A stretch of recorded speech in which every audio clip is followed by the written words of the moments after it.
कहानी का चस्का में आज मैं लेकर आई हूँ तेनालीराम की अद्भुत कपड़ा।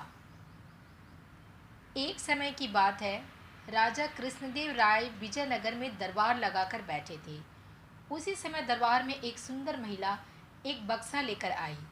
उस बक्से में एक मखमली साड़ी थी, जिसे निकाल कर वह दरबार में राजा और सभी दरबारियों को दिखाने लगी।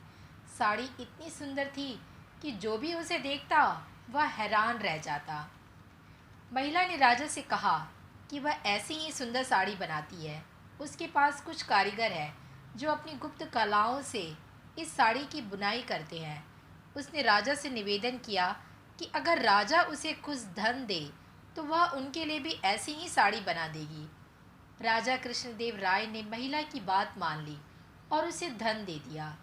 महिला ने साड़ी तैयार करने के लिए 1 साल का समय मांगा।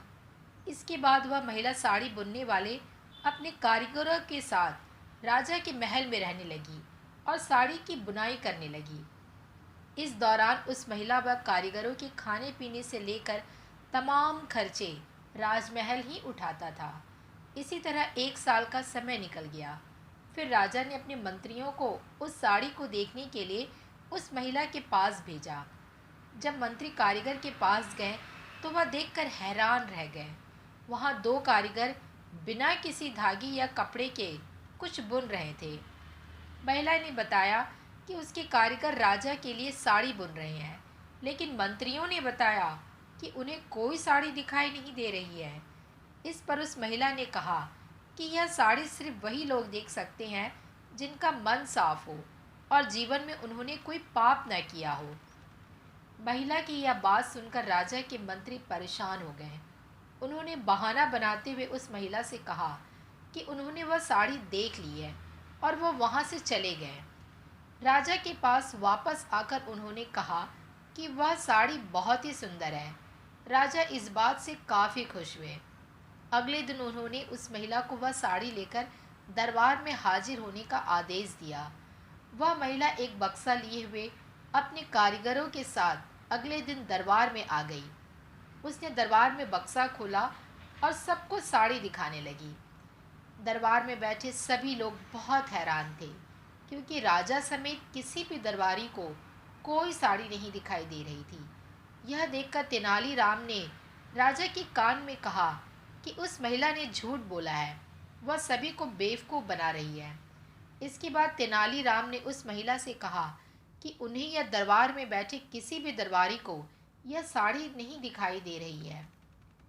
तेनालीराम की यह बात सुनकर महिला ने कहा कि यह साड़ी सिर्फ उसी को दिखाई देगी जिसका मन साफ होगा और उसने कोई पाप न किया हो। महिला की इस बात को सुनकर तेनालीराम के मन में एक योजना आई।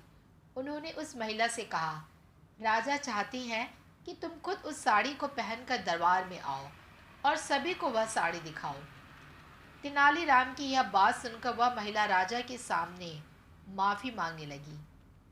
उसने राजा को सब सच सच बता दिया कि उसने कोई साड़ी नहीं बनाई है, वह सबको मूर्ख बना रही थी। महिला की बात सुनकर राजा को बहुत गुस्सा आया। उन्होंने उसे जेल में डालने की सज़ा सुना दी, लेकिन जब उस महिला ने बहुत विनती की तो उन्होंने उसे छोड़ दिया और माफ़ करके उसे जाने दिया। साथ ही राजा ने तेनालीराम की चतुराई की तारीफ भी की। कहानी से कुछ ना कुछ सीख तो हमें मिलती ही है। तो इस कहानी से हमें यह सीख मिल रही है कि अधिक दिनों तक झूठ या धोखा छिपाया नहीं जा सकता है। एक ना एक दिन सच्चाई सबके सामने आ ही जाती है।